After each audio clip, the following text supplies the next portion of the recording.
want to send this message to you guys this morning.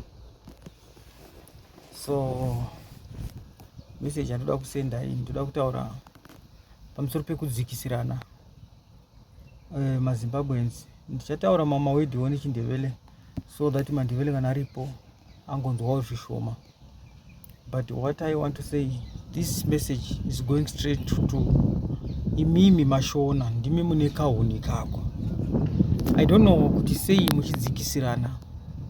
Munhu wekumberengwa anonzi asi munhu nemunhu wekumasvingo. Munhu wekumasvingo anonzi asi munhu nemunhu wekumberengwa.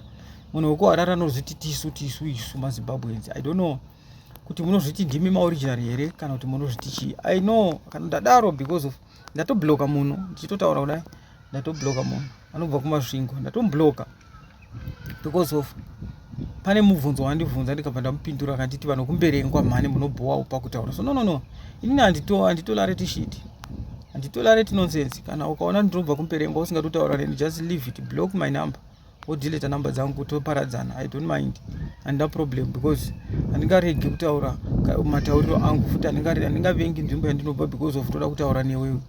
Hazviti izvozvo handitomboiti. Takatotry kutaura chiZulu, totaura chiperi because we came from Zim.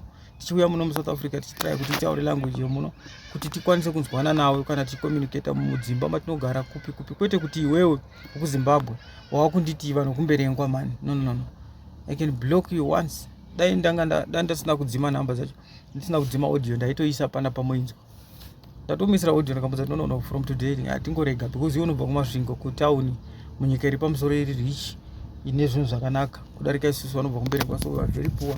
So let's separate kana kuti tichostopa kutaura kubva nhasi. Ndine zvinhu mabranch kana kuti ndingati maside 2 ezvinhu zvandisingafariri kuti ndijairirwe kana tasvika palevel iroro. Wangu ndinogona kunge ndichivenga nehama yangu, ndisinganzwani nehama yangu yeropa kana kuti family yangu, irega kupinda pakati. Ini handitombotolareti shiti yakadaro.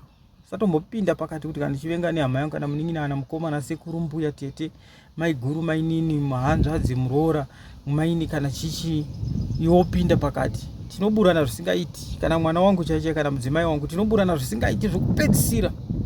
Satombopinda pakati pehama yangu kana ndichiburana nayo kana uri mutorwa. Ndokubvunza kuti wada kupinda wachii. Maybe vangakutora ini never nditori munhu wakadaro. Apo handipindi. Right, true. Usamboda kundidzikisira pasi because mutauro wangu, usandidzikisira pasi because kwandinobva, usandidzikisira pasi because kunyika yandinobva. Never. Handitolareti nonsense yakadaro. Handitombomiri kana tatosvika panguva iyo chamwa totoparadzana, handina basa newe.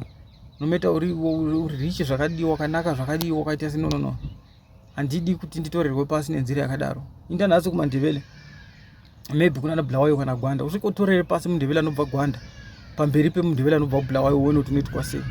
Inda kumundevele anobva Bulawayo utorere pasi mundevele anobva kuGwanda, uri panapo kuti amandevele watu amandevele cha unoona avatolareti zvinhu zvisina musoro. So inini panapa handidi, guys, just leave me. Kana uchiona kuti inini hawo tinoenderani kana kuti matauriro angu haakufadzi because of ndobva kumberengwa, apa ndotozvitaura ndiri serious. This is not a joke. Ndotaura serious kumunhu wese anobva kuZimbabwe. Zvirega kuzvitorera pamusoro because we are same. Rega, especially tinoona tasvika muno muSouth Africa pane tori nekagrupu kanozviti sine kuti tiri vemasvingo, hatitomwi doro nemunhu wekumberengwa, hatitofambi nemunhu wekumberengwa, hatina maconnections atinopa nevanhu wekumberengwa. No. Regai, especially nini regai. I don't mind because hazvigoni kundiuraya, hazvigoni kundiwedzera kana power rekurara kana mastep ekufamba panyika panapa. Regai, garai makadaro neuselfish way. Handimiriri zvakadaro. Ndo message yandangoda kungosendawo kuvanhu vachanzwa video iri vachateerera mashoko awo. Handiteereri, handimiriri zvinhu zvakadaro. Regai kuva neunhu hwakapata kudaro. I thank you guys. Munhu wana anobva kumberengwa akangwara, ndini baba Kali, baba Njoli. Hapana zvanondiita futi, ndoramba ndichitaura about mberengwa iyo, ndokwanobva and I'm proud of that. Muve nezuva rakanaka. Thank you.